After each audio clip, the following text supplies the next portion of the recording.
The carriage that carried Marigold Whitcomb back to Raven's Hollow had no crest on its door, no liveried footman, and no mistress's monogram stitched into its cushions.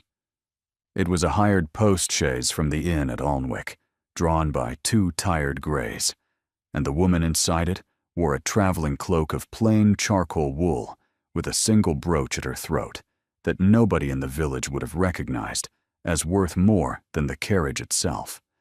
She had not seen the gates of Raven's Hollow in 9 years. The driver slowed at the lodge house, peered down at the gatekeeper, and said the name his passenger had given him at the inn. The gatekeeper, an old man with a weathered face Marigold did remember, leaned forward to look through the window.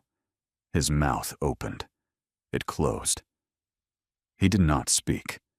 He simply turned and pulled the gates wide, and watched the carriage roll past with the expression of a man witnessing something he had been told would never happen. Inside the carriage, Marigold pressed her gloved hands flat against her knees and counted her breaths. She had practiced this for months. She had rehearsed every sentence. She had imagined every face. But she had not imagined the gatekeeper's silence, and now her practiced composure trembled at the edges like a curtain in a draft. 9 years ago, she had been carried through these gates in a different kind of carriage, one with a ducal crest and a liveried escort, and a maid who had wept in the corner because the staff already knew what the bride did not.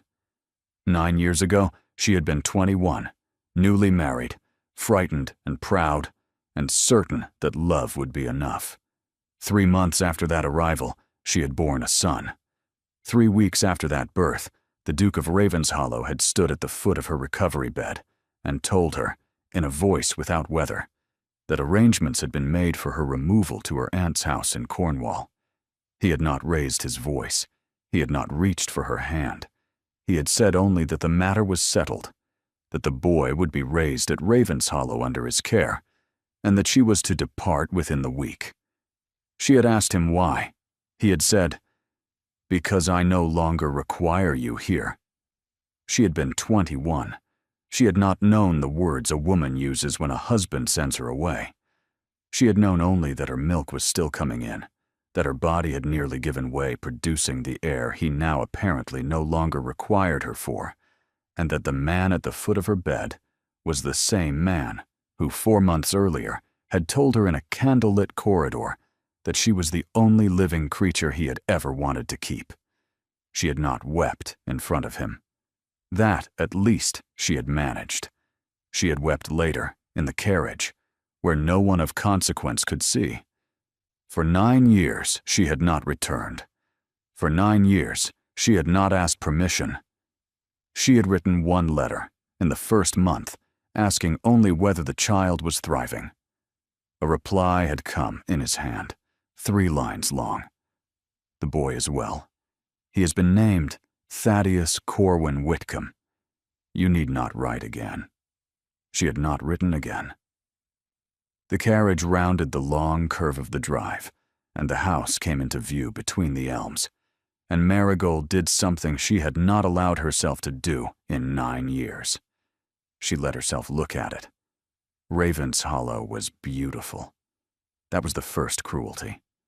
A long, honey-stoned facade with deep, mullioned windows, ivy climbing the western wing, the lake just visible behind it, dark and still under an overcast sky.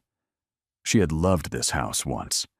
She had walked these gardens as a bride and believed every stone of it would be her home until she died. The carriage stopped at the front steps. A footman opened the door. He did not know her. He was too young. He bowed to a stranger, handed her down, and asked whether she was expected. "No," Marigold said. "I am not expected. Tell the housekeeper that Mrs. Tarleton has come on a matter of business with His Grace, and that the matter is private, and that I will wait in the morning room until he is at liberty." The name was not a lie, exactly. It was the name she had used for 9 years. It was the name on the deed of the small house in Lyme Regis, where she had built, brick by brick, a life he knew nothing about. It was the name under which she had been received in drawing rooms from Bristol to Edinburgh, and it was the name printed on the small linen-bound books that had, in the last 3 years, made her quietly and entirely independent of any man living. She had not come to beg. She had come because of the letter. It had arrived at her house in Lyme Regis 11 days ago, written in a hand she did not recognize. On paper, she did. The seal had been the matriarch's. The letter had been 4 sentences long. The boy has been ill. He is recovering. He has begun to ask questions. Come. That was all. No signature, but none was needed. Only one woman alive would have written those 4 sentences, and only one woman alive would have known where to send them. The footman led her into the morning room. The morning room had been redecorated. The walls were a colder green than she remembered. The chair she had once read in by the window had been replaced. She sat in the new chair, folded her hands, and waited. She heard him before she saw him. His step on the marble was unchanged. He had always walked like a man who knew exactly how long it would take him to cross a room and resented every inch. The door opened. She did not stand. She had decided 3 nights ago in a coaching inn outside Bath that she would not stand for him. Not the first time. "Mrs. Tarleton," said the Duke of Ravenshollow, "I am told you have come on a matter of business." He stopped. He had been looking at his cuff as he entered, adjusting something there with the half-attention of a man who expected to deal briskly with a tradeswoman. He looked up. Marigold watched his face. She had imagined this moment for 9 years. She had imagined fury, indifference, contempt, even tenderness. She had imagined every variation. What she had not imagined was this, that he would look at her the way a man looks at a ghost he does not yet realize is a ghost. That his hand would stop on his cuff, that his mouth would form a word and not finish it.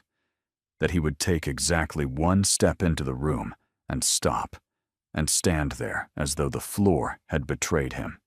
He had grown older.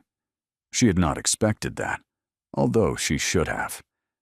There was gray now at his temples, and a hardness in the set of his jaw that had not been there at 28. He was 37. She knew that the way she knew the date of her own son's birth. He said, "Marigold." Just the name. Not a question. Not a greeting. Only the word, as though the saying of it required all the air in his chest. She inclined her head. "Your Grace." He did not move. She watched him try to gather himself and fail. She watched him try a second time. The second attempt held. "I was told," he said, very carefully, "that a Mrs. Tarleton had come. That is the name I use. Why?" It was not asked as a question. It was asked as though he already knew the answer and could not bear it. "Because I am no longer Marigold Whitcomb," she said. "I have not been Marigold Whitcomb for 9 years. You sent her away. Mrs. Tarleton is what I made instead." His hand was still on his cuff. He let it fall. "Your letter," she said, before he could speak again, "reached me at Lyme Regis. The seal was your grandmother's. The hand was hers. It said the boy had been ill." "My grandmother," he said slowly, "did not write to you. Then someone else used her seal. My grandmother is dead, Marigold. She has been dead 17 months. The room went very quiet. Marigold did not move. She had trained herself, over 9 years, not to show what a blow had cost her, and the training held now, but only barely. The Dowager had been the one ally she had counted on. The Dowager had been the one person at Ravenshollow who had embraced her on her wedding day, and called her granddaughter, and meant it. And the letter that had carried her here, the letter she had carried in her reticule all the way from Lyme Regis, the letter she had read so many times the paper had begun to soften at the folds, had not been from her at all. She reached into her reticule. She drew the letter out. She held it across the small distance between them. He took it. He read it.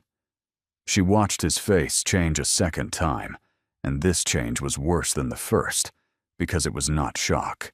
It was recognition. "This is not her hand," he said. "But I know this hand." He did not say whose. He folded the letter once. He folded it again. He did not give it back.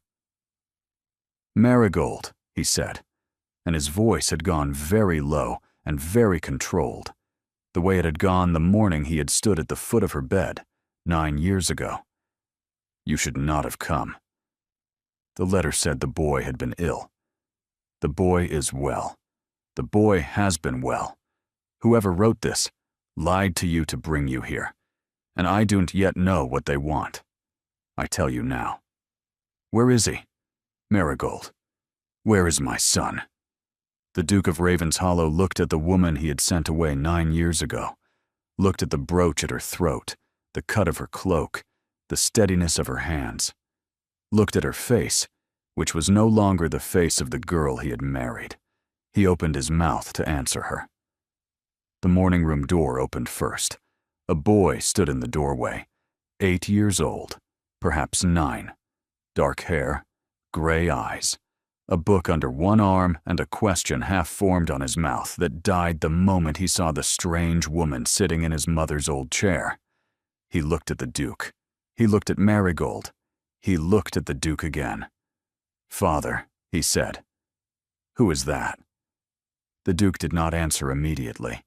He was looking at Marigold, and Marigold was looking at the boy, and neither of them seemed to remember that the boy was waiting. Thaddeus Corwin Whitcomb stood in the doorway with the unconscious dignity of a child who had been raised by men. He held the book under his arm the way his father held a riding crop. He waited for an answer, the way his father waited for the post, as though the world owed him courtesy and would, in time, deliver it. He had her mouth. That was the thing Marigold had not been ready for.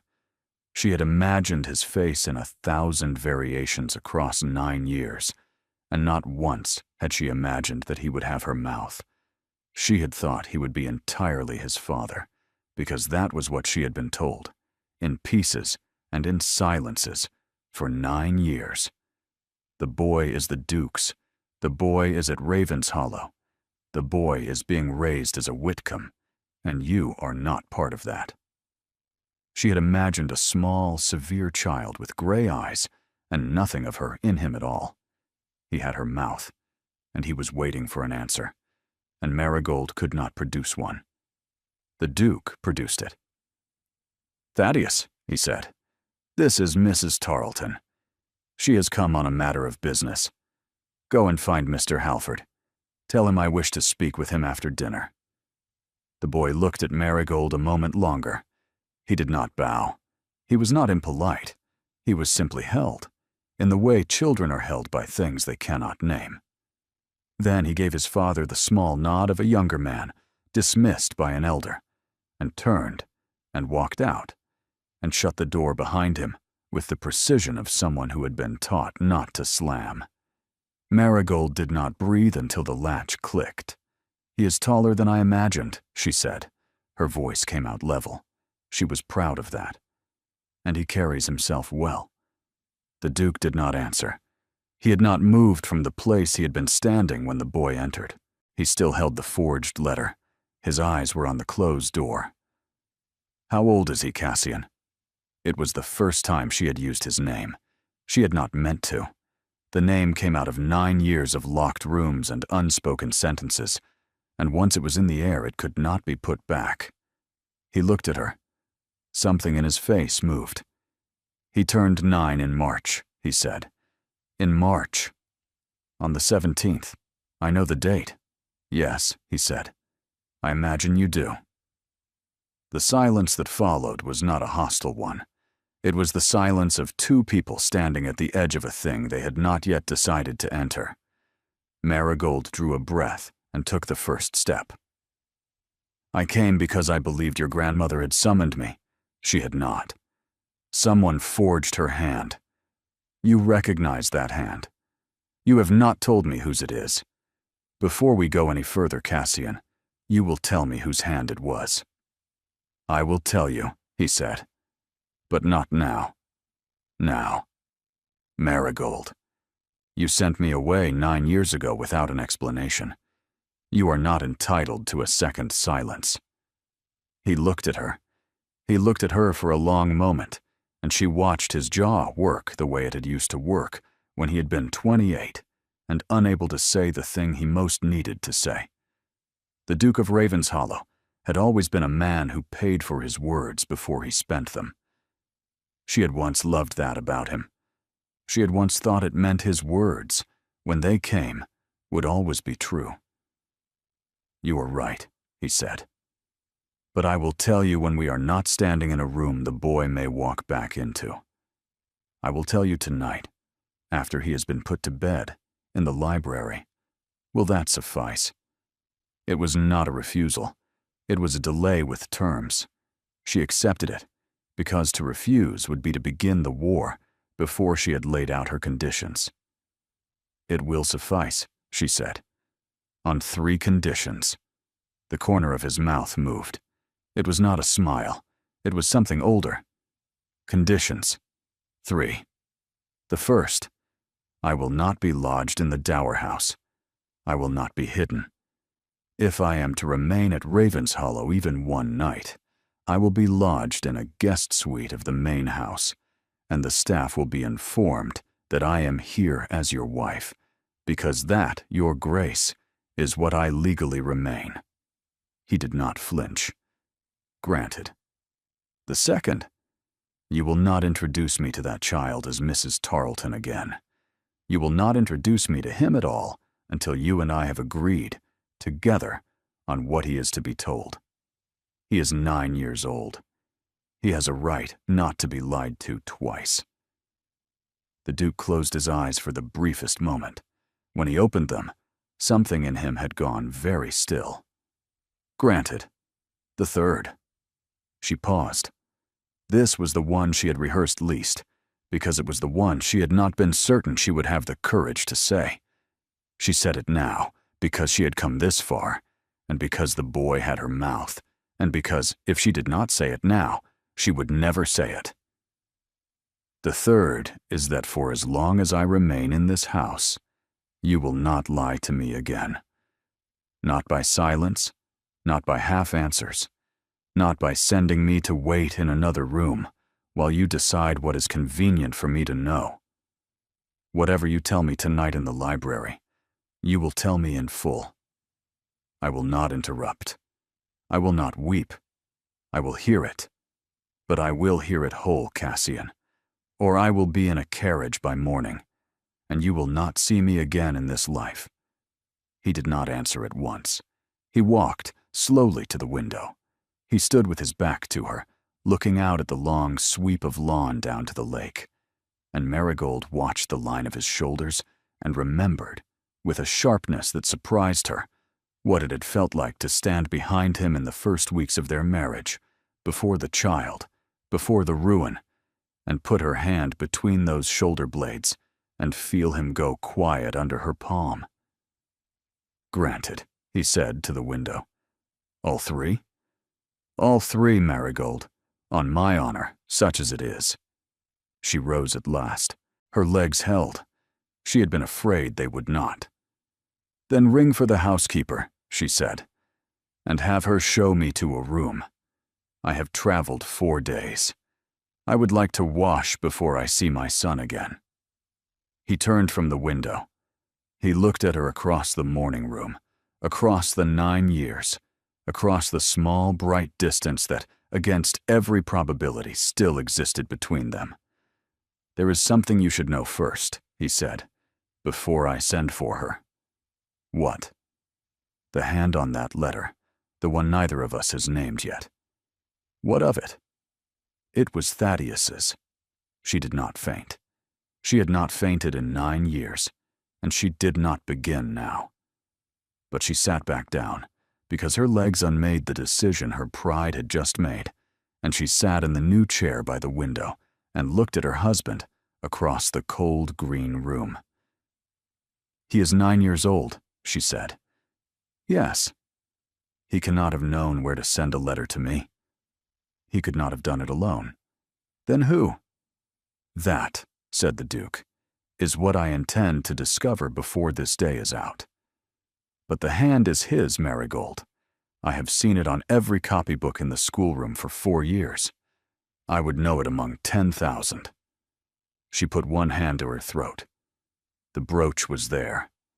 She had pinned it that morning in the inn at Alnwick, the way she pinned it every morning, and the small, cold weight of it under her fingers steadied her now, the way it had steadied her on every difficult day of the last 9 years. He wrote to me, she said. He found out I existed, and he wrote to me. And he used your grandmother's seal, because he is a clever child, and he knew I would not come for any other name. Yes, Cassian. Yes. What have you told him about me? The Duke did not answer at once. When he did, his voice had gone to the place it went when the truth cost him something to speak. I told him that his mother had been a kind woman who had loved him, and that she had been sent away from Raven's Hollow when he was very small, for reasons he would understand when he was older. I told him she lived. I told him she was well. I told him she did not write because I had asked her not to, and that the asking had been mine and not hers. Marigold closed her eyes. She had not expected that. She had expected, for 9 years, that he had told the boy she was dead, or that he had told the boy nothing, or that he had told the boy she had abandoned them. She had built, in the small house in Lyme Regis, an entire architecture of grief around the certainty that her son believed one of those 3 things. She had not expected the truth. The truth was almost worse, because the truth meant that for 9 years, somewhere in this house, a small boy had been growing up knowing he had a mother who lived, who was well, who did not write because his father had asked her not to. A small boy who, the moment he was old enough to question the asking, had picked up a pen and gone around it. He has her seal, Marigold said. Her voice was not quite steady. Your grandmother's. How? She gave it to him before she died. She gave him a great many things. She was very fond of him. Did she write to me, ever, in those 9 years? No. Did she ask to? He hesitated. Yes. I asked her not to. Why? Because I had asked you not to write, and it would have been a coward's move to allow her to write what I had forbidden you to. She opened her eyes. She looked at him. That, she said, is the first decent thing you have said to me in 9 years. He took the blow without flinching. He had earned it. He stood at the window and let her look at him, and she looked at him the way a woman looks at a country she has been exiled from, with grief and with the bitter clarity that comes after grief has done its first work. Ring the bell, Cassian. He rang the bell.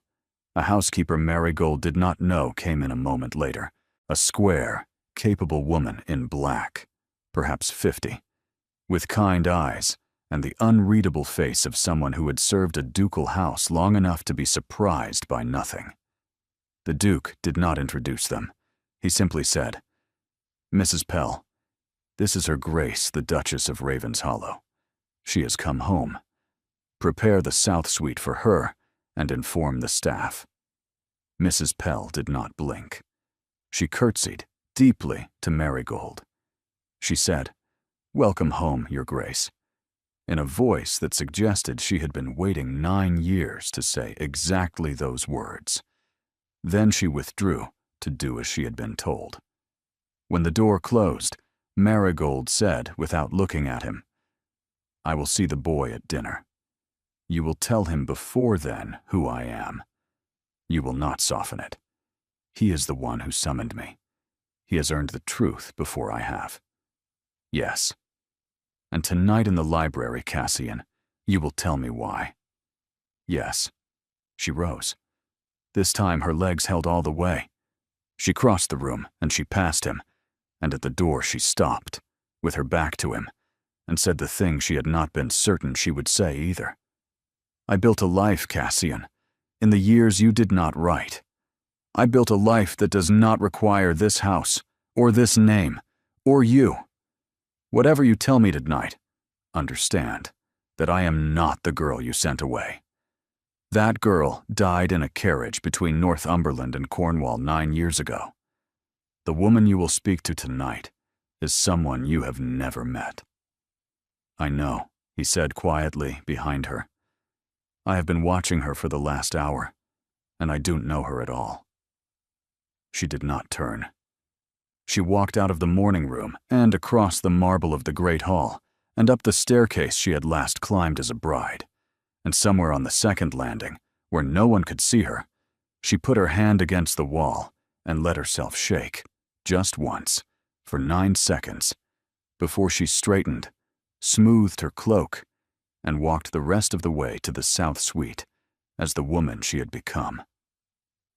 Below, in the morning room, the Duke of Ravenshollow stood at the window for a long time, holding a forged letter in his son's careful 9-year-old hand, and thought about the conversation he was going to have that night in the library with the wife he had spent 9 years protecting from a truth she was now going to make him speak aloud.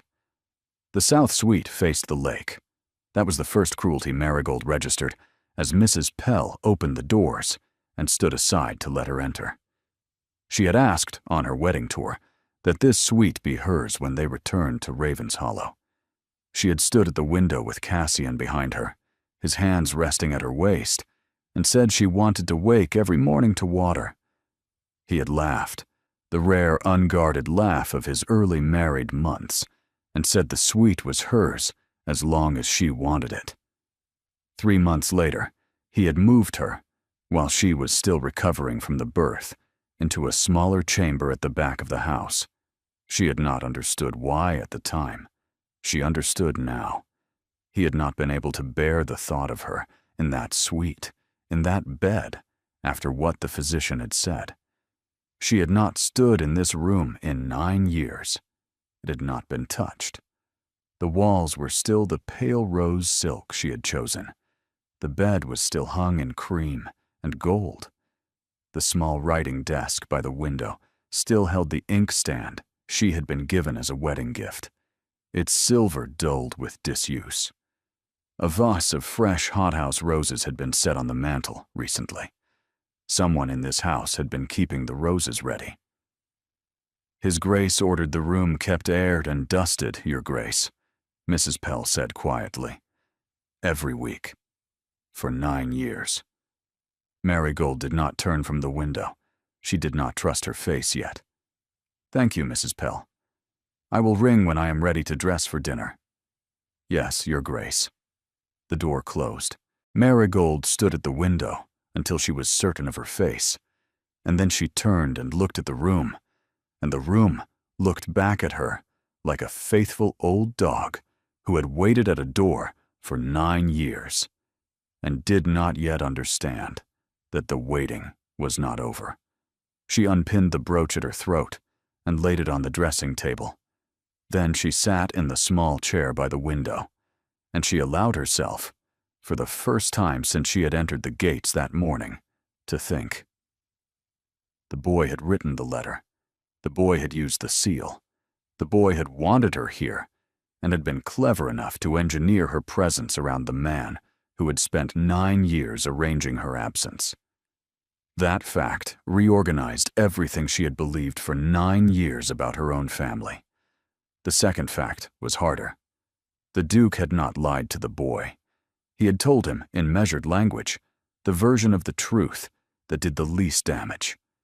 She had spent 9 years believing that the man who had sent her away had also poisoned her son against her, and that belief had been wrong, and the wrongness of it sat in her chest, now like a stone she did not yet know how to put down. The third fact was the suite, the roses on the mantel, the dust that was not on the desk. A knock came at the door, soft, hesitant. Not Mrs. Pell. "Come." The door opened, and a woman entered whom Marigold did not at first recognize. Tall, fair, perhaps 30, in a dove-gray gown with a small lace collar. She stood in the doorway with her hands clasped before her, and she looked at Marigold with an expression that was neither welcome nor hostility, but something more difficult than either. The careful, contained attention of a woman who had been preparing for this meeting for some time and was determined to do it correctly. "Forgive me, Your Grace," she said. "I am Honora Sedgwick. I am Thaddeus's governess. I asked Mrs. Pell whether I might be permitted to speak with you before dinner. She said you were not to be disturbed. I came anyway. I beg your pardon for the impertinence." Marigold rose slowly. "Sit down, Miss Sedgwick, please." The governess sat in the second chair by the window, with the upright posture of a woman accustomed to long hours of needlework and short hours of sleep. Her eyes, Marigold noticed, were gray. The same gray as the boy's, the same gray as Cassian's. "You are the one," Marigold said quietly, "who helped him write the letter." Honora Sedgwick did not deny it. She did not lower her eyes. She said, "I am the one who allowed him to send it, Your Grace. I did not help him compose it. I gave him the seal, which Her Grace the Dowager left to him in a small mahogany box upon her death. I gave him the address, which I had obtained from His Grace's correspondence 2 years ago, when I first determined that I might one day need it. The letter the boy wrote is the letter the boy wrote. The hand is his. The decision was his. My part was only to make the decision possible." Marigold sat very still. "Why?" "Because he asked me, when he was 7 years old, why his mother did not love him. And I told him the truth, Your Grace. I told him that I did not believe that was the shape of it.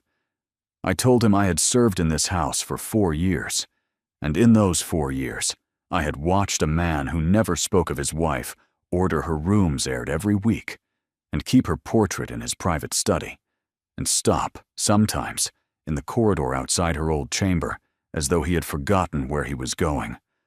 I told him I did not know why she had been sent away, but I did not believe it had been for want of love. I told him that when he was old enough to bear the truth, he should ask for it. And I told him that if his father would not give it to him, he should send for his mother and ask her himself." The fire ticked in the grate.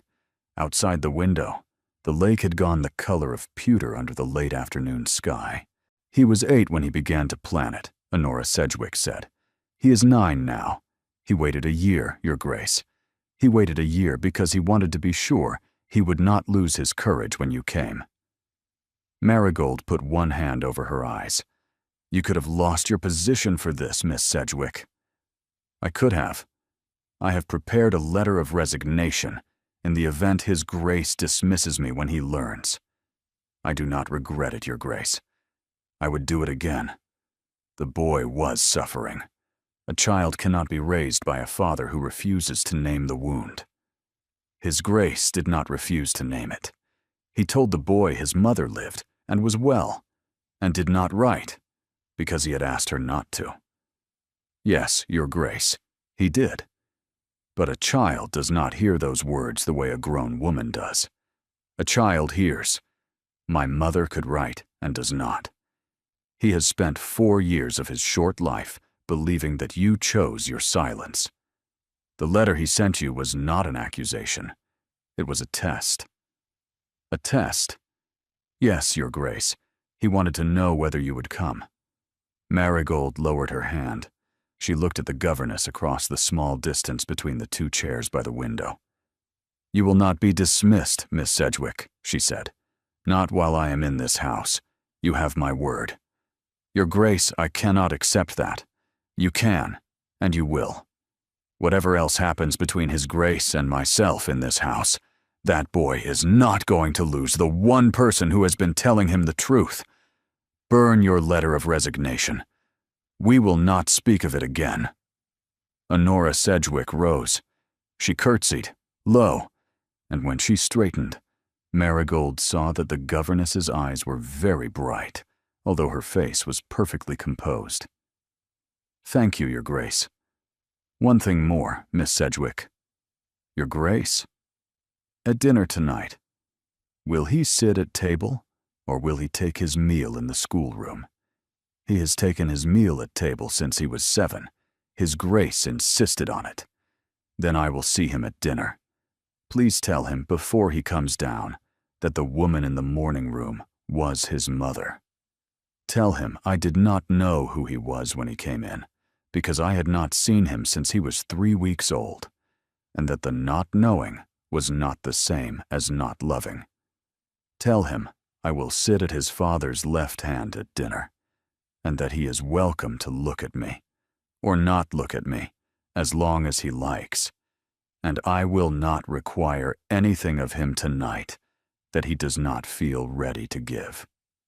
The governess inclined her head and went to do as she had been bid.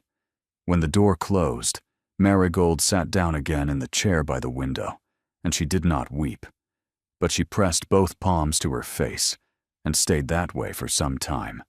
Below in the house, somewhere in the long, quiet afternoon, the Duke of Ravenshollow was telling a 9-year-old boy who his mother was.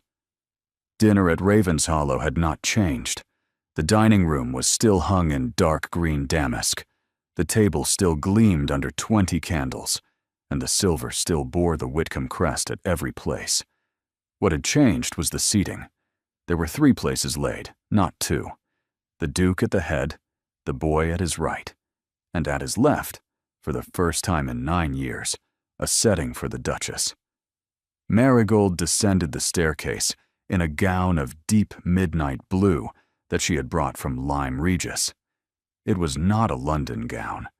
It was a gown made for a respectable widow of independent means receiving a publisher in her drawing room, and it was the finest thing Mrs. Tarleton owned. She wore the brooch at her throat. She wore no other jewels. She had not asked Mrs. Pell to dress her hair. She had pinned it herself in the simple coil she had worn for 9 years. Cassian was in the dining room when she entered. He was standing by the fire in evening dress, and he had not yet taken his place. He turned when she came in. He looked at her. He had looked at her in the morning room with the face of a man seeing a ghost. He looked at her now with the face of a man who had been given 5 hours to prepare, and had prepared, and had still not been ready. He bowed. "Your Grace. Your Grace." He did not offer her his arm. She did not expect it. He moved to the table and drew out her chair himself, and as she sat, he said, very low, so the footman by the sideboard would not hear, "I told him. He took it well. He has asked me to allow him to speak first when he comes in, before either of us addresses him. I have agreed. Thank you." He took his own seat. The footman moved forward with the soup. They did not speak. A moment later, the side door opened, and Thaddeus Corwin Whitcomb walked into the dining room. He was wearing a small, dark blue jacket and a clean white shirt, and his hair had been combed flat, and he carried himself as though he had rehearsed every step of the walk from the schoolroom to the table. He stopped at his chair. He did not sit. He looked at his father, who nodded once. Then he looked at Marigold. "Madam," said Thaddeus Whitcomb, in the small, precise voice of a child speaking words he had practiced in front of a mirror, "I am told you are my mother. I am told I sent for you. I am told I have not seen you since I was very small. Before we eat, I should like to say 2 things. May I?" "You may," Marigold said. Her voice did not break. She did not know how. "Say what you wish." "The first," said the boy, "is that I am sorry I tricked you. I did not mean to be cruel. I only thought you would not come for any other reason. If you are angry, I would rather you were angry with me than with Miss Sedgwick or my father. I am not angry with anyone, Thaddeus." Oh, he blinked. He had not expected that. He recovered. "The second is that I do not know what to call you. I do not know if I should call you mother, because I have never called anyone mother, and the word is strange in my mouth. I do not want to call you Mrs. Tarleton, because Father says that is not your real name. I would like, if I may, to call you Marigold, until I know what feels right. Is that very rude?" "It is not rude at all," Marigold said. "Marigold is what your grandmother called me when she was alive. I would be honored to be called what she called me by you." Something in the boy's small face eased. "Thank you," he said. He sat down. He picked up his soup spoon with the careful attention of a child who had been taught manners by men, and he began to eat. Across the table, Marigold met her husband's eyes, and her husband, the Duke of Ravenshollow, who had not wept in 9 years that any living person had witnessed, looked down at his plate and did not look up again for a long time. The rest of the meal passed in small, ordinary things. The boy spoke about his pony, whose name was Hesper. The boy spoke about a book he was reading, which was about the Roman general Belisarius, whom he found admirable but tragic. The boy did not ask Marigold any of the questions she had been bracing herself to answer, because the boy was 9 years old, and he had spent his courage already on the 2 things he had said when he came in, and he was tired now, and he wanted to talk about his pony. When the meal was over, Thaddeus rose and bowed to his father, and bowed with grave attention to Marigold. "Good night, Father. Good night, Marigold. Good night, Thaddeus." When he had gone, the Duke set down his glass and looked across the candles at his wife. "The library," he said. "In half an hour." "Yes." She rose, and she went to the library half an hour later, and the door was open, and a fire was lit, and Cassian Whitcomb, the 7th Duke of Ravenshollow, was waiting for her with his back to the fire, and a small object in his hand that he had not held in 9 years. "Before I tell you why I sent you away," he said, "I want to give you something I should have given you 9 years ago." He held it out to her. It was the wedding ring she had left on his pillow the morning the carriage took her to Cornwall. She did not take it. She stood in the doorway of the library with her hands at her sides, and she looked at the small gold circle in his palm, and she did not move, and she did not speak, and Cassian Whitcomb did not lower his hand. "I am not asking you to wear it," he said. "I am asking you to take it back. It was yours. It has been mine to keep for 9 years. It should not have been mine for an hour. Then why did you keep it? Because I could not throw it away, and I could not give it back, and I could not bring myself to leave it in a drawer where a maid might find it. So I carried it, for 9 years, in the inside pocket of every coat I have owned since the morning I sent you away." She crossed the room then, slowly, and she took the ring out of his palm, and she did not put it on, but she closed her hand around it, and the small warmth of it, warmed by his pocket, by his body, by 9 years of being carried, made her draw a breath that was not quite steady. "Sit down, Cassian." He sat. She sat opposite him in the leather chair by the fire, with the ring closed in her left hand and her right hand flat on the arm of the chair, the way a woman sits when she has decided she will not move until the thing has been said. "Now tell me." He did. He told her, in the careful, unbroken voice of a man who had rehearsed the telling for 9 years and had never once spoken it aloud, what the physician had said 3 days after the birth. He told her that Dr. Maitland had stood in his study with his hat in his hands and had used the words internal injury and another confinement, and almost certainly fatal. He told her that he had asked the physician 3 times whether he was certain, and the physician had been certain. He told her that he had sat in the study after the physician had left, and he had thought, for the first time since his father had died, that he did not know how to be the man his title required him to be. He told her that he had thought of his grandmother, who would expect a spare heir within the year. He told her that he had thought of his uncles, who would press for it. He told her that he had thought of the entail, and the cousins who would inherit if Thaddeus died young. He told her that he had thought of every pressure that would come down on her, day after day, as long as she remained Duchess of Ravenshollow in residence. And he told her that he had thought, last, of her. Of the way she had looked when they had carried her down from the bedchamber, pale and shaking, holding the child against her chest, with hands that had no strength left in them. He had thought of that, and he had decided, sitting alone in the study at 2 o'clock in the morning, that he would rather be hated for the rest of his life by a woman who lived than be loved for the rest of his life by a woman who had died trying to give him a second son. "So I sent you away," he said.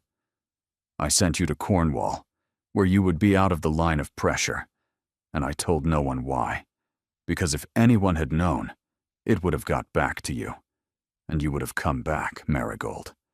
I knew you would have come back. You were 21, and you loved me, and you would have come back and stood at the foot of my bed and refused to leave, and I would not have had the strength to send you away a second time.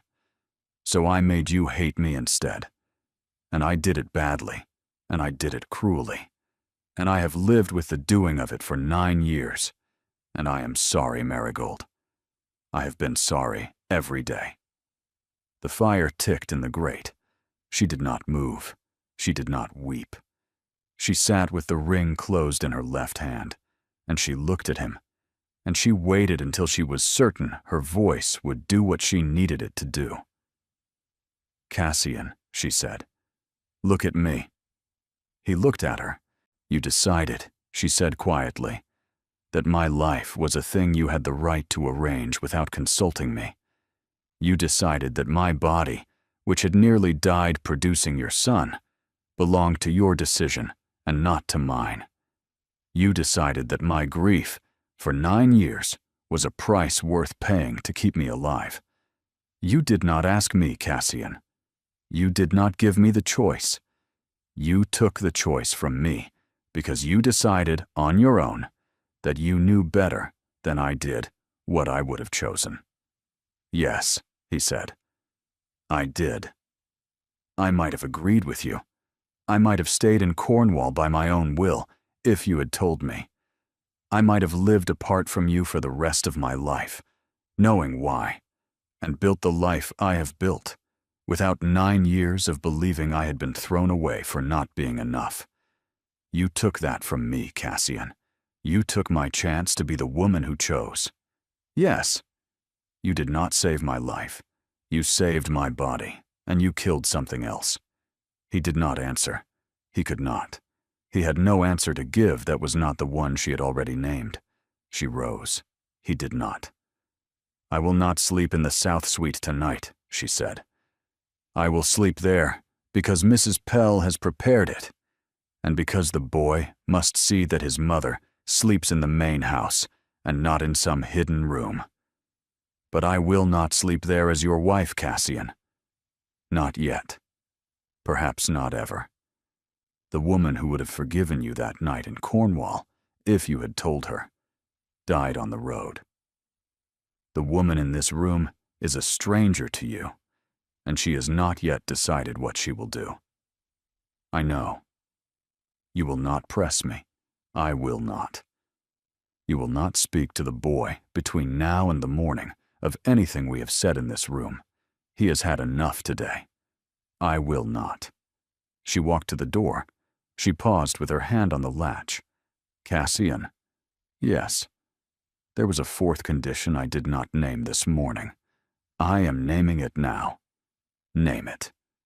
You will tell me at breakfast tomorrow why a forged letter from your dead grandmother brought me here on the day a woman called Lady Varick is, according to the Northumberland papers, expected at Ravenshollow on Saturday for a house party your son hasn't been told about." She heard the small intake of his breath behind her. It was the first time in the evening she had surprised him. "How did you know?" "I read newspapers, Cassian. I have read newspapers for 9 years. Did you imagine I would arrive in Northumberland without knowing what was waiting for me here? Good night, Your Grace." She went out, and closed the door, and walked the long way up to the south suite, with the small, warm weight of the ring still closed in her hand. In the library, the Duke of Ravenshollow sat by the fire for a long time and looked at the empty chair across from him and understood, finally, that the wife he had spent 9 years protecting from a truth had returned to him as a woman he was going to have to earn from the beginning. Lady Varick arrived on Saturday at 3 o'clock in a barouche with 4 matched bays, 2 outriders, and a lady's maid, who descended with the careful expression of a woman who had been instructed to observe and report. Lady Varick herself stepped down without assistance. She was 32, fair-haired, slim, and beautiful in the way certain widows learn to be beautiful, deliberately, without apology, with the small, hard core of a woman who had outlived a husband and intended to outlive any obstacle that came after him. Her name was Adelina Varick. She had been widowed 3 years. Her late husband had been a viscount with insufficient land and considerable debts, both of which she had managed with such efficiency that society had decided, by general unspoken agreement, that she was now precisely the kind of woman a wifeless duke might be expected to consider. She did not know, when her carriage drew up at the steps of Ravenshollow, that the duke had a wife. She found out within 4 minutes of entering the house. Marigold met her in the great hall. She had dressed for it. The gown was pale ivory, cut by a modiste in Bath, who understood that the most expensive women in England wore the simplest cloth, and Marigold wore it with the brooch at her throat and her grandmother's pearls at her ears, the only jewels she had brought from Lyme Regis. She did not stand at the foot of the staircase, which would have been a challenge. She stood, instead, beside the Duke at the center of the hall, with her hand resting lightly on his arm, in the position of a hostess receiving a guest she had personally invited. The Duke had not asked her to do this. She had appeared at the top of the stairs 10 minutes before the carriage was due, descended without speaking, and taken his arm in the hall. He had looked at her once, sidelong, and had not removed her hand. Lady Varick crossed the hall with the smile of a woman accustomed to being expected. "My dear Duke," she said, "forgive the lateness of the hour. The roads from Hexham were quite impossible." She stopped. Her eyes had moved to Marigold. They moved back to the Duke. They moved to Marigold's hand on his arm. Her smile did not falter, because Lady Varick was not the kind of woman whose smile faltered, but something behind it adjusted with the small, precise movement of a clock being reset. "Lady Varick," said the Duke, "may I present my wife, the Duchess of Ravenshollow?" The 4-second silence that followed was, Marigold thought, the most expensive silence she had ever stood in. "Your Grace," Lady Varick said, and curtsied with perfect depth and perfect timing. "I am delighted. I had not realized Her Grace was in residence." "Her Grace returned this week," said the Duke evenly. "Permanently. How wonderful." "Indeed." The pleasantries that followed were the pleasantries any woman of breeding can produce in the seconds between a private catastrophe and the necessity of walking into a drawing room. Marigold said the journey from Hexham must have been tiring. Lady Varick said the country was so refreshing after London. The Duke said tea would be served in the small drawing room. They moved, all 3 of them, with the smooth, coordinated movement of people who had been raised to behave well in front of servants. In the small drawing room, with the door closed and the tea poured and the footman withdrawn, Lady Varick set down her cup, looked at Marigold across the small table, and dropped, by perhaps half a degree, the temperature of her smile. "Forgive me, Your Grace. I had been told you were abroad." "I was, for a number of years. Cornwall, I understood. Then Lyme Regis, for the last 7. Lyme Regis. A small house, a quiet life. I wrote a little. I read a great deal. I made friends one would not expect a duchess to make. It was not unhappy, Lady Varick, only different." "You wrote." A little. Under another name. How fascinating. Anything one might have read. Marigold smiled. She had expected the question, in some form, from the moment she had read Lady Varick's name in the Northumberland papers. That depends, Lady Varick, on what one reads. The Duke was watching her. She could feel him watching her. She had not told him yet what her name was on the books. She had been waiting, for reasons she had not fully examined, to see whether he would learn it from her or from someone else. Lady Varick set down her cup with care. My late husband, she said, had a great fondness for the novels of a Mrs. C. Tarleton. 3 of them, I believe. Quietly published, no one knows the author. I read the 3rd only last winter. It made me weep, Your Grace, which I do not often do for a book. Marigold inclined her head. She did not confirm. She did not deny. The Duke set down his own cup very slowly and looked at his wife with an expression Marigold could not entirely read. Mrs. Tarleton, said Lady Varick, watching them both, writes about marriages, I believe, about women who have been wronged by them. I had assumed she was a clergyman's widow. The voice is so unsparing. One imagines a great deal, Marigold said pleasantly, about authors one has not met. Indeed. More tea, Lady Varick? Thank you. No. Lady Varick rose. The visit, by the unwritten rules of these things, wasn't over, but a corner had been turned in it that could not be turned back. She begged a moment to refresh herself before dinner, and Mrs. Pell was summoned, and Lady Varick was led upstairs to her chamber, and the small drawing-room was, abruptly, empty of everyone except the Duke and the Duchess of Ravenshollow. Cassian Whitcomb rose. He walked to the window. He stood there for some time without speaking. Mrs. C. Tarleton, he said finally. Yes. 3 novels. 3 novels and a small book of essays. I have read them. She looked up sharply. He turned from the window. All 3, he said. I did not know who had written them until the 3rd 2 years ago, when a phrase appeared in it that you had once said to me in a corridor of this house, a phrase I had never repeated to another living person. I closed the book and sat in this room for an hour, and I understood, finally, where you had gone and what you had done with the years I had taken from you. She did not move. You knew, she said, for 2 years. Yes. You did not write. No. Why? Because the books were yours, Marigold. You had built something out of the ruin I had made of you, and it was not mine to put my hand on. If you had wanted me in it, you would have written. You did not write. So I let you have what you had built, because it was the only thing I had not already taken from you. She rose. She crossed the small drawing room. She stopped a foot from him at the window, and she looked at him, and he looked back at her, and the afternoon light through the glass behind him put his face half in shadow. Cassian, she said. Yes. She did not finish. She put her hand, instead, against the front of his coat, flat, palm open, the way she had used to do in the first weeks of their marriage. She left it there. He did not move. After a moment, very slowly, his hand came up and covered hers, and held it there, against his chest, and neither of them spoke. The door opened.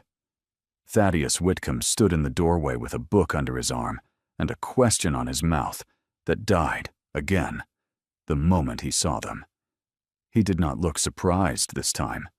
He looked, Marigold thought, almost satisfied, in the small, grave way 9-year-old boys have of being satisfied when a thing they have privately suspected turns out to be true. Forgive me, he said gravely. I will come back. He withdrew and shut the door, and his small footsteps went away down the corridor. Marigold did not take her hand from her husband's chest for a long time.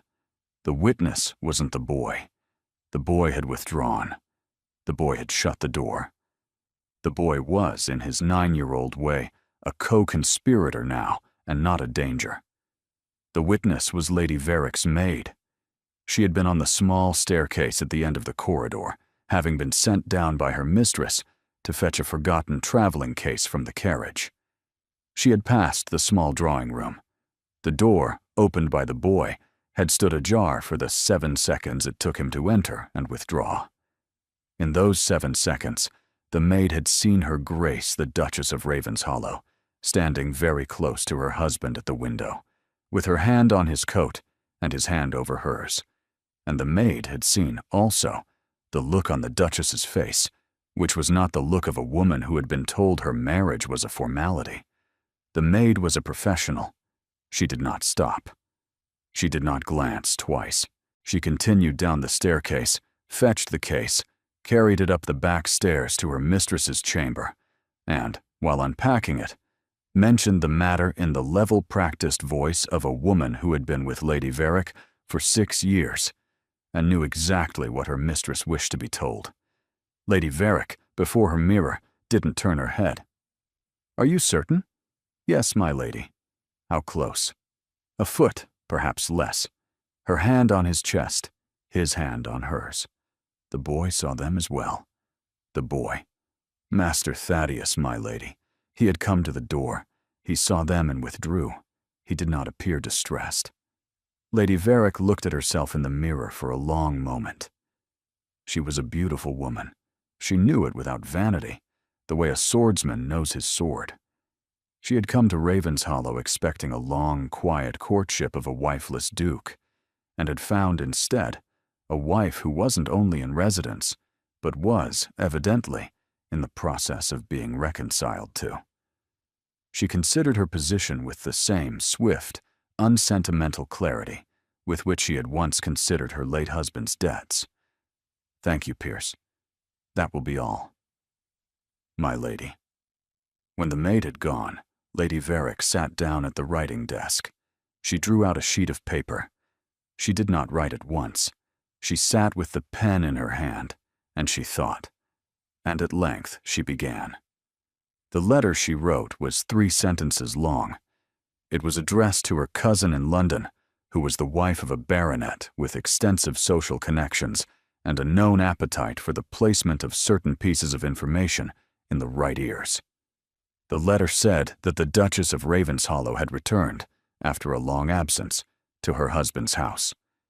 It said that the Duchess had spent the last 7 years in Lyme Regis, under another name, and that Lady Varick had reason to believe she was the author of 3 novels recently published in Edinburgh, under the name Mrs. C. Tarleton.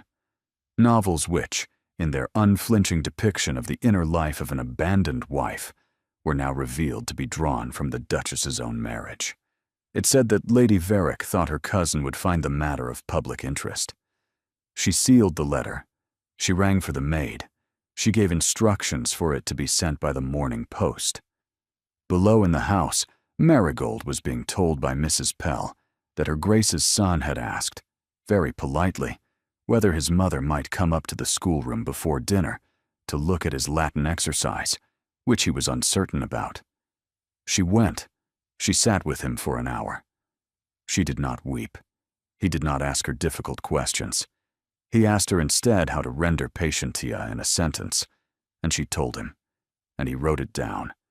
And at the end of the hour, he looked up at her with his gray eyes and said, very seriously, "Marigold, if you do not mind, I think I should like to call you mother soon. Not yet, but soon. I am only telling you because Miss Sedgwick says one ought to give people warning when one intends to change the way one addresses them." Marigold said that he might give her any warning he liked, and that she would be ready whenever he was, and that if he wanted her to be mother in a week or in a year or in 5 years, she would be mother on the day he asked, and not before. He nodded gravely. He returned to his Latin. She did not yet know about the letter Lady Varick had written. She did not yet know that by the morning post 3 sentences would be traveling south to London in a leather pouch, and that within a week Those 3 sentences would be in a drawing room in Mayfair, and within 2 weeks, they would be in a half-dozen drawing rooms, and within a month, they would be a small column in a scandal sheet, and that Mrs. C. Tarleton, who had built her quiet, independent life on the assumption that no one in the world of titles would ever know who she was about to discover that the world of titles had found her. She found out 4 days later. She found out at breakfast. She found out because a letter arrived for her at Ravenshollow, addressed in the careful hand of her publisher in Edinburgh, marked urgent.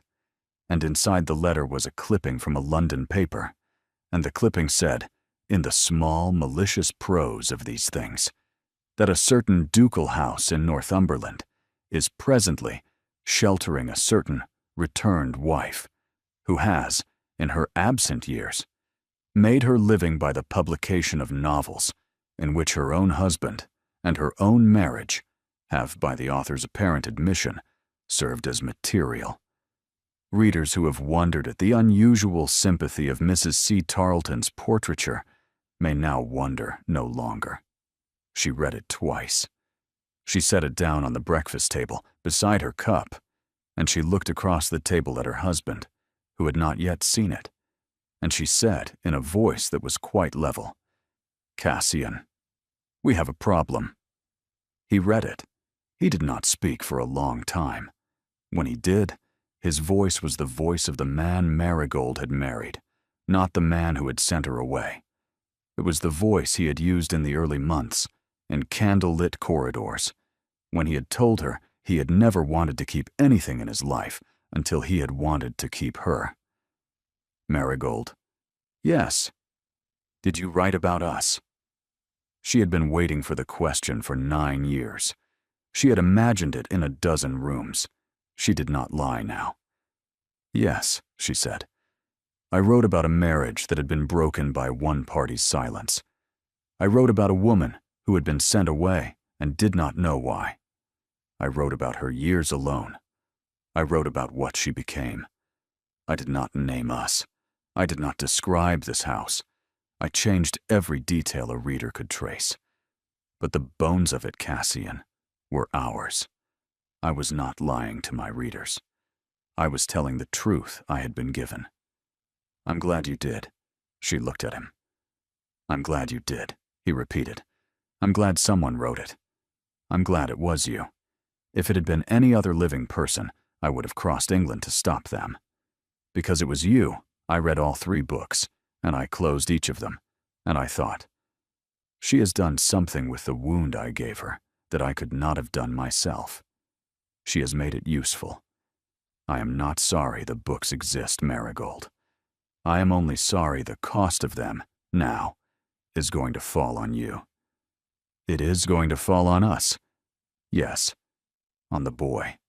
Yes." She rose. She walked to the window. The lake outside was bright that morning, a pale silver under a thin sun. She thought, with the small detachment of a woman who had learned over 9 years to think clearly under blows, of what would now be required. "Cassian, the house party. It cannot proceed.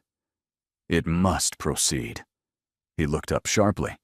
"Marigold, be reasonable. Listen to me. If we cancel the house party, every guest who is coming will arrive at their next destination with the story half told, and the story will tell itself in our absence, and we will have no part in the telling. If we host the house party, I will be in this house, at the head of your table, in front of every person who matters in this county, as your wife, and the story will be told in our presence and on our terms. Lady Varick will not be invited to remain. The other guests will. We will give them a weekend they will remember for the rest of their lives, Cassian, and we will give it to them as a couple. And by Monday morning, the column in the London paper will have a great deal of competition from 20 different first-hand accounts of how the Duke and Duchess of Ravenshollow received their guests." He looked at her. "You are not the woman I sent away." "No, Cassian. I am not. You are formidable. I had 9 years to become so." He rose. He crossed to her at the window. He did not touch her. He stood beside her, looking at the lake, and after a moment he said, quietly, "Marigold, I want to ask you something. I have not earned the right to ask it. I am asking it anyway. Ask. When this is over, when the weekend has been survived and the column has been buried under 20 better stories, will you stay?" She did not answer at once. She thought of the small house in Lyme Regis. She thought of her writing desk and the window that looked over the harbor. She thought of the friends she had made there, the bookseller, the curate's widow, the retired naval surgeon who came on Thursdays to argue about novels. She thought of the life she had built with her own hands out of the ruin he had made. She thought also of the boy upstairs who had said he would like to call her mother soon. Not yet, but soon. I do not know yet, Cassian. I understand.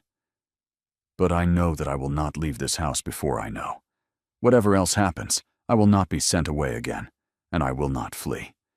The decision, when I make it, will be mine. Do you understand? Yes. And Cassian, yes. If I decide to stay, it will not be as the woman I was. It will be as the woman I am. The books will continue. The name will continue. Mrs. C. Tarleton does not retire because her readers have learned who she is. She writes the next book. Do you understand that as well? He looked at her. Something in his face moved. I understand, he said, that I am going to spend the rest of my life trying to deserve a woman who built herself out of what I took from her, and that whether or not she chooses to remain in this house, I will be grateful until the day I die, that she came back to it long enough for me to know who she had become. She did not answer. She put her hand, instead, against the front of his coat, the way she had done 3 days ago in the drawing room. He did not cover it with his this time. He bent his head and pressed his forehead, very briefly, against hers. And they stood that way at the window of the breakfast room while the sun came up properly over the lake, and the small gray thing in her chest that she had carried for 9 years began, by some slow, unfamiliar process, to open. The breakfast room door opened.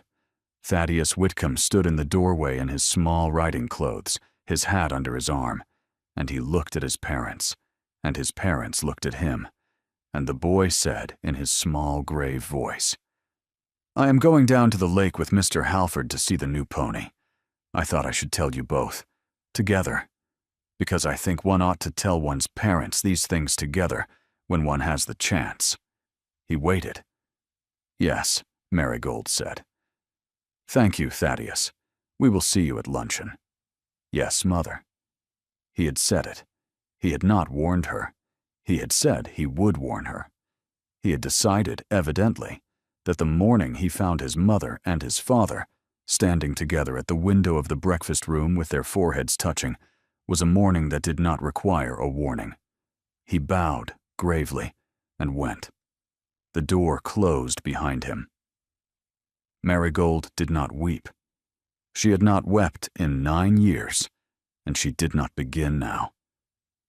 But she pressed her face, briefly, into the front of her husband's coat, and Cassian Whitcomb put his arms around her properly for the first time in 9 years and 3 months, and held her there, while the small, unfamiliar opening in her chest became finally something she could name.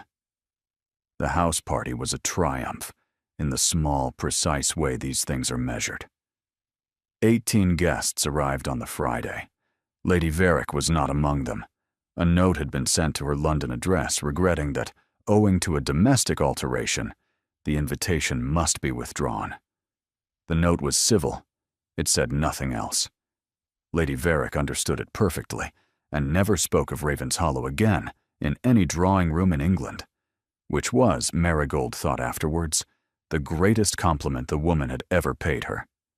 The 18 who came were received by the Duke and Duchess of Ravenshollow at the head of the receiving line in the Great Hall.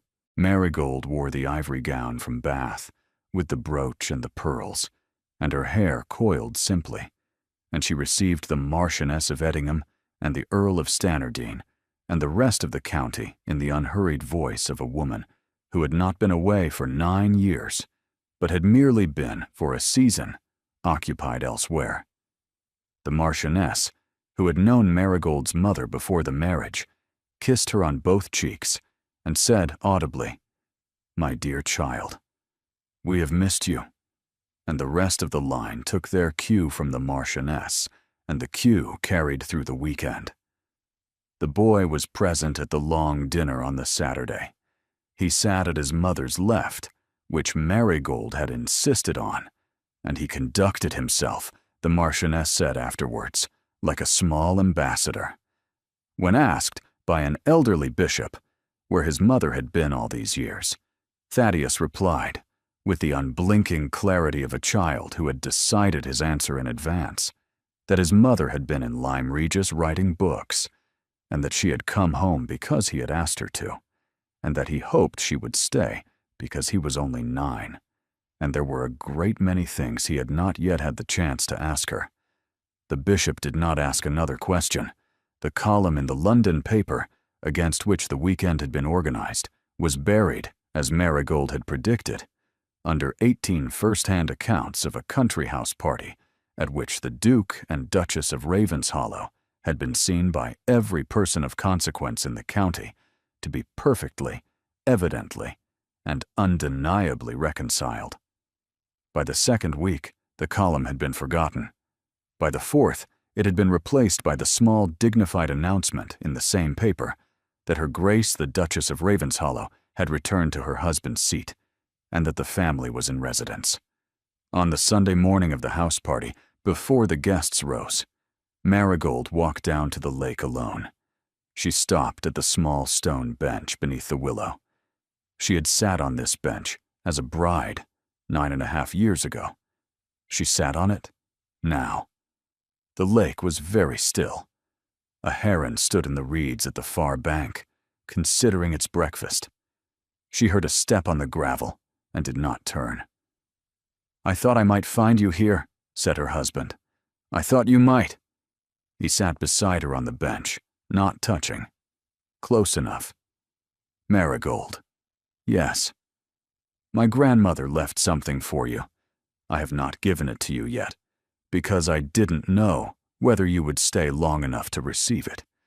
She left it in a sealed packet in her writing desk, addressed to you, with instructions that it was to be put into your hand only if you returned to this house of your own will."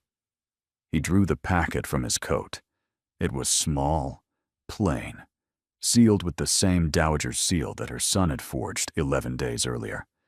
She knew, Marigold said quietly. She knew what? She knew the boy would write to me. She knew he would find a way. She left him the seal because she wanted him to. "Yes," he said. "I think she did." He put the packet into Marigold's hands. She broke the seal. The dowager's hand was inside, the real hand this time, the looped firm script of a woman who had written letters at this same desk for 60 years. The letter was not long. "My dear Marigold, if this is in your hand, you have come back, which means I was right about the boy and right about my grandson.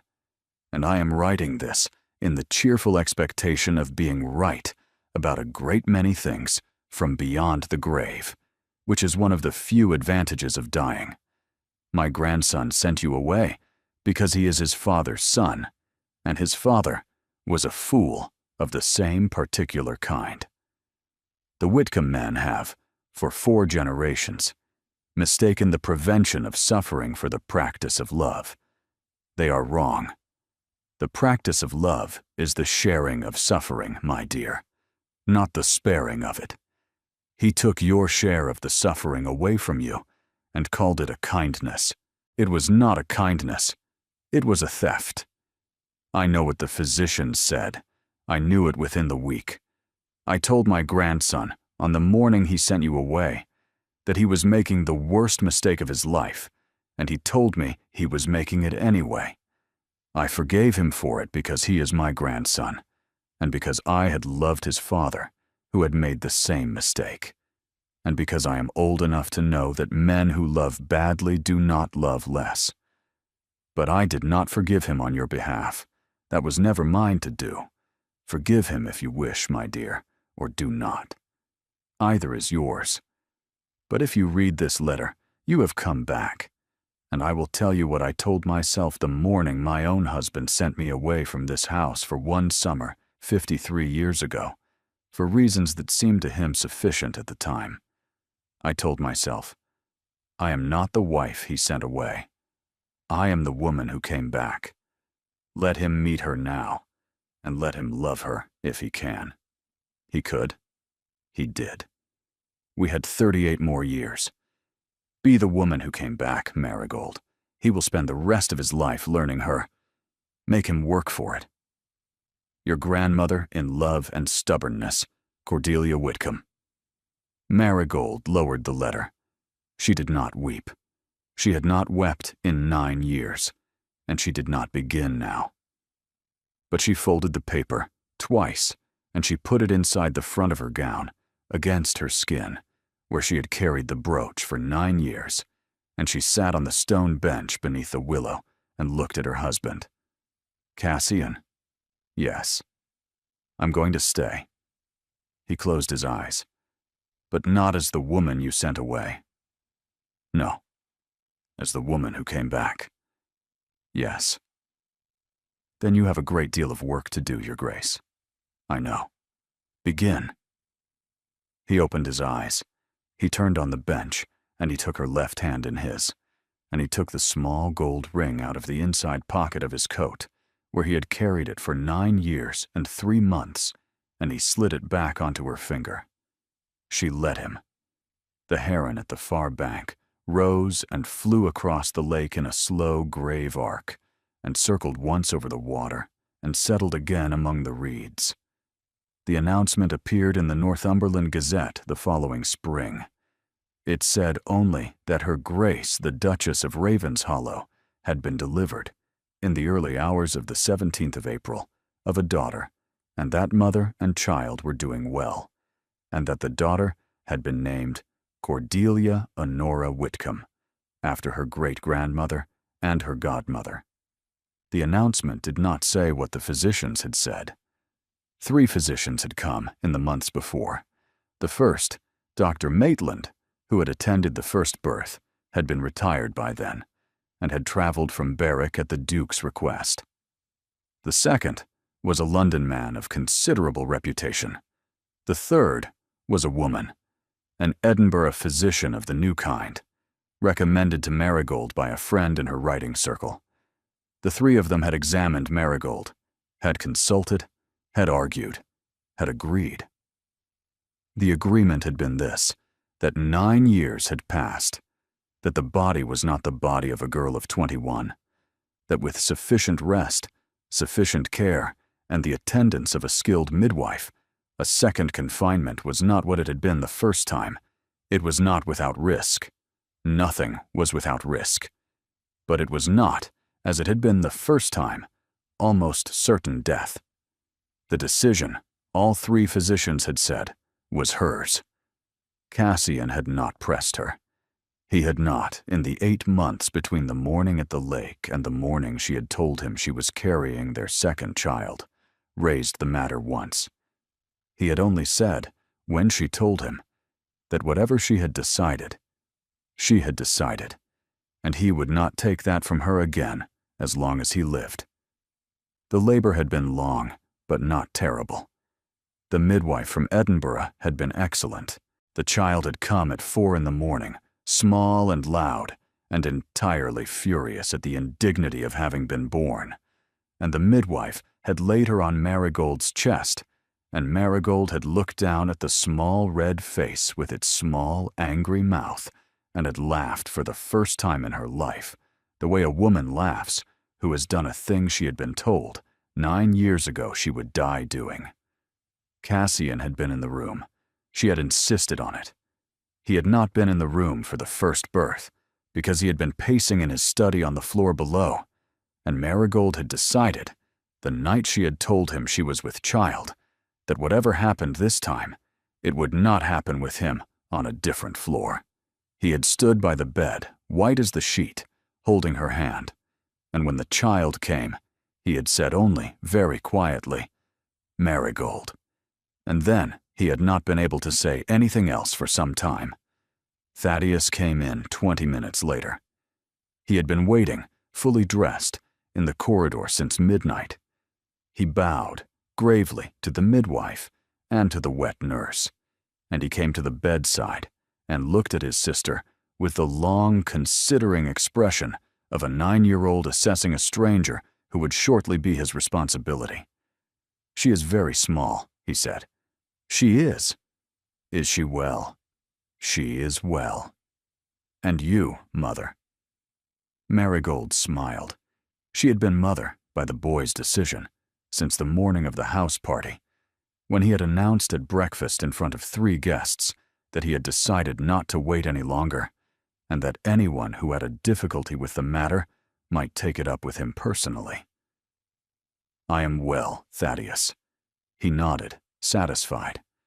He bent, with the unself-conscious dignity of a child who had been raised by a careful father, and he kissed his mother on the forehead, and then his sister on the small, dark head, and he withdrew. The Duke and Duchess of Ravenshollow were left in the room with their daughter and the lifting gray light of a Northumberland morning. "Cassian." "Yes." "There is something I want to tell you." "Tell me." "I have written a 4th book. I finished it 3 weeks ago. I sent the manuscript to Edinburgh on Tuesday." "What is it about?" "It is about a marriage that was broken and was mended. It is not a sad book, Cassian. It is the first book I have written that is not a sad book. I do not know whether my readers will forgive me for it." He looked at her across the small, dark head of their daughter. He smiled. It was the rare, unguarded smile of his early married months, the one she had not seen in 9 years, and now saw again, and would, she thought, see now for as long as either of them lived. "They will forgive you," he said, "or they will not. Either is theirs. But the book is yours, Marigold, and so am I, and so is the boy in the corridor and the girl in your arms. And I do not think, my love, that we are going to be very much concerned this year with what is forgiven by anyone who is not in this room." She closed her eyes. She had not wept in over 10 years. She wept now, quietly, with her face against the small, dark head of her daughter, and her husband held her hand, and outside the window, the light came up properly over the lake, and the heron, who had been there 9 months and was a fixture now, rose from the reeds and flew its slow, grave arc across the water, and did not look back. Years later, when the children were grown, when Thaddeus was at Oxford, and Cordelia had already announced, at 16, that she intended to become a physician of the new Edinburgh kind. Whether her father approved or not, Marigold would sit at the small writing desk by the window of the south suite, where the inkstand had been polished now for so many years that the silver had lost all memory of having ever been dull, and she would write the dedication of her 7th book. The dedication would read, "For C, who carried it for 9 years, and for the boy who sent for me, and for the woman who told me to come back." The reviewers would speculate, in the small, careful prose of these things, about who C might be, and about who the boy might be, and about whose voice it was the author had been told to come back in. They would not arrive at the truth.